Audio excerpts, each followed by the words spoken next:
Wow. నమస్తే పుష్పరాజ్ గారు, madam Srivalli గారు.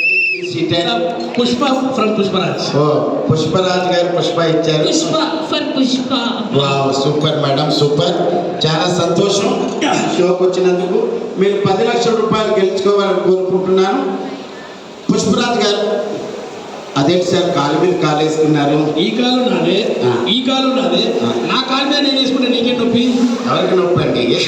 అమ్మ బాబు, స్వామి తగ్గద్దు స్వామి. అస్సలు తగ్గేదే లేదు. ఈ అమ్మ గెట్టం కూడా తగ్గద్దు అస్సలు స్వామి. తగ్గదు. అతను ఆ గడ్డం తగ్గితే మొత్తం తగ్గిపోద్దమ్మా, వ్యాపారమే పోతుంది అతనికి.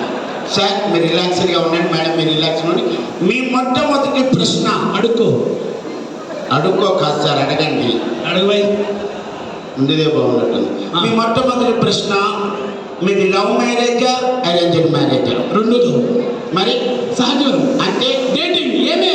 అవు బాగుంది, ఇది ఇంట్రెస్టింగ్ ఉంది కప్పులు. రెండవ ప్రశ్న, మీకు పిల్లలు ఎంతమంది? ఎవరు లేదు అంటే సహజం అంటే డేటింగ్ ఏమే. అవు ఈ మహానుభావులు మాట్లాడితే డేటింగ్ సహజీవనం అంటాడు. ఆవిడేమో శ్మశానంలో నక్కలాగా అవు అవు అంటారు. మనకి ఎందుకంటే మన పని మనం చేద్దాం. మూడవ ప్రశ్న, భార్యాభర్తలు అన్యోన్యంగా ఉండాలంటే ఏం చేయాలి?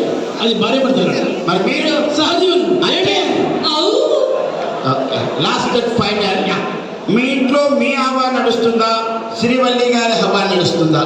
ఎవరి హవన ఉండదు అంటే సహజం అంటే డేటింగ్ ఏమే.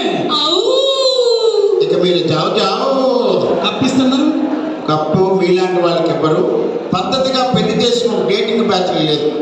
అంటే నీ బోడి కప్పు కోసం నేను డేటింగ్ చేసుకోవద్దా? పెళ్లి చేసుకోవాలి. ఓకే. మీ డేటింగ్ తీసుకెళ్ళి యూట్యూబ్లో పెట్టుకొని మంచి డేటింగ్ వస్తుంది. ఈరోజు రేపు దాని మీద డబ్బులు సంపాదిస్తున్నారు. ఏమే అవు బాధ పెట్టుకున్నాను. సరే, ఈ మొత్తం